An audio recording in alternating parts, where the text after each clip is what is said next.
Voilà, bonjour madame. Bonjour. Merci d'avoir accepté l'interview.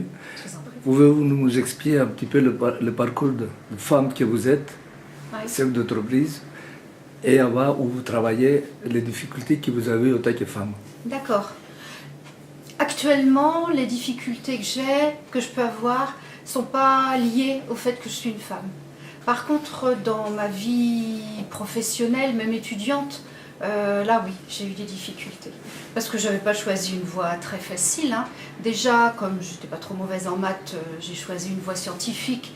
À l'époque, je ne suis pas toute jeune, hein, donc à l'époque, c'était pas si simple que ça pour les filles. Et puis, j'ai voulu devenir ingénieure, donc je suis entrée dans une école d'ingénieur. Dans cette école, on était 6 filles pour 300 garçons. J'en ai la voix qui chevrotte parce que c'est un peu d'émotion quand même de parler de ça. Et puis après, dans le monde professionnel, j'ai choisi encore une voie dans le bâtiment.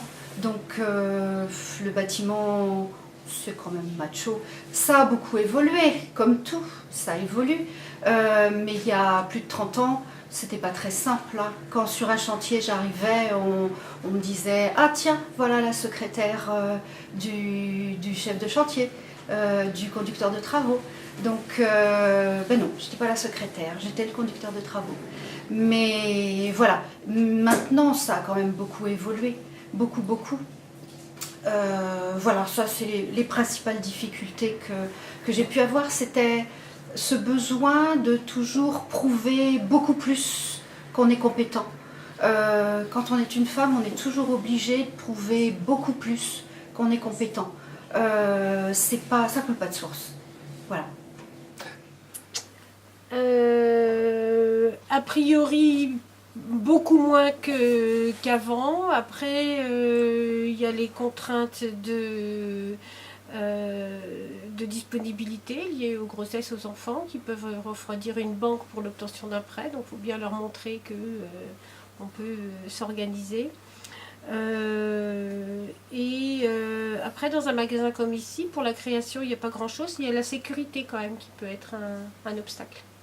Voilà. Mais en tant que femme, pour créer une entreprise de ce type-là, une librairie, un commerce, on rencontre pas réellement de difficultés. Donc vous, personnellement, vous n'en avez pas rencontré Pas en tant que femme. J'ai rencontré des difficultés en tant que commerçante, mais si j'avais été commerçant, ça aurait été la même chose, mais j'ai pas rencontré de difficultés particulières en tant que femme dans cette taille-là d'entreprise. Une femme en général est moins payée qu'un homme. Et même à la maison, enfin, quand on a des enfants, on attend que ce soit la mère qui s'occupe des enfants et pas le papa. Enfin, en général, c'est maman qui fait à manger, c'est maman qui fait le ménage, c'est maman qui gère les problèmes attendant à la maison, et ceux qu'elle travaille ou pas, ça change rien. Enfin, je pense qu'on est moins exigeant dans la vie de famille envers un homme qu'envers une femme. Est-ce que d'après vous, la femme aujourd'hui, elle a gagné, elle a encore des choses à gagner pour être égale de l'homme? Oui, bien sûr. C'est quoi par exemple? Qu'est-ce que vous voulez au plus au niveau droit? Par exemple sur l'éducation des enfants, pourquoi en général c'est maman qui reste à la maison et qui s'occupe des enfants? Pourquoi ce ne serait pas papa? Pourquoi les travaux comme le ménage, la couture, la lessive, ça devrait être itinérant aux femmes? Pourquoi pas aussi les hommes? Je pense que quand au sein d'un couple, on est deux à travailler et qu'on fait les enfants ensemble, je pense que ça devrait être partagé 50-50. Et je pense que pour un métier identique, il devrait y avoir aussi un salaire identique. Est-ce que c'est nous les femmes qui faisons puisqu'on garde quand même certaines mentalités à vouloir élever nos enfants, à vouloir jouer ce rôle, est-ce qu'on a envie d'évoluer, mais on laisse pas... On dit que nos garçons ils doivent être dehors, les filles elles restent à la maison, elles font la vaisselle, choses comme ça. C'est peut-être que nous aussi les femmes on empêche le monde de progresser par moment, je pense.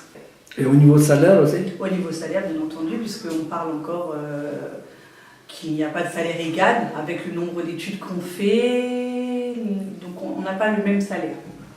Et puis on a encore des métiers qui sont un petit peu encore difficiles d'accès. Donc à un moment, j'ai rencontré dans la gendarmerie, dans la police, elles sont peu nombreuses encore. Dans l'armée, elles sont peu nombreuses. Elles sont là, mais peu. Dans le Parlement, elles commencent à être là. En tant que maire, elles commencent à être un petit peu, mais peu. Si on regarde par rapport en France, on est peu de maires femmes. Il y avait archéologues aussi, il y a metteur en scène, elles sont obligées encore on est encore en 2017 obligés de se battre pour pouvoir avoir des accès alors que ça devrait être ouvert à tous. Alors, dans le parcours professionnel, c'est vrai que le secteur sanitaire et social, on rencontre beaucoup de femmes dans ce secteur. Et donc ça n'a pas été une grosse difficulté d'obtenir un poste de direction dans ce secteur-là, où on rencontre beaucoup de femmes directrices. Maintenant, c'est vrai que dans la gestion au quotidien, par exemple lorsque l'on rencontre des entreprises dans la gestion du bâtiment, il n'est pas rare de ne pas être pris très au sérieux par les hommes des entreprises ou des chantiers lorsque l'on a à discuter de l'organisation de travaux, par exemple. Et votre opinion, en général, comment ça se passe aujourd'hui dans notre société? Est-ce que vous croyez que la femme, encore, elle a du travail à faire? Ah oui, je pense que la femme, elle a encore du travail à faire, et que l'homme doit aussi travailler sur lui-même pour qu'il y ait une véritable égalité. Je pense qu'actuellement encore, la femme a facilement 2 journées dans sa journée. Lorsqu'elle rentre le soir, elle commence une 2e journée, ce qui est, je pense, quand même beaucoup moins le cas des hommes.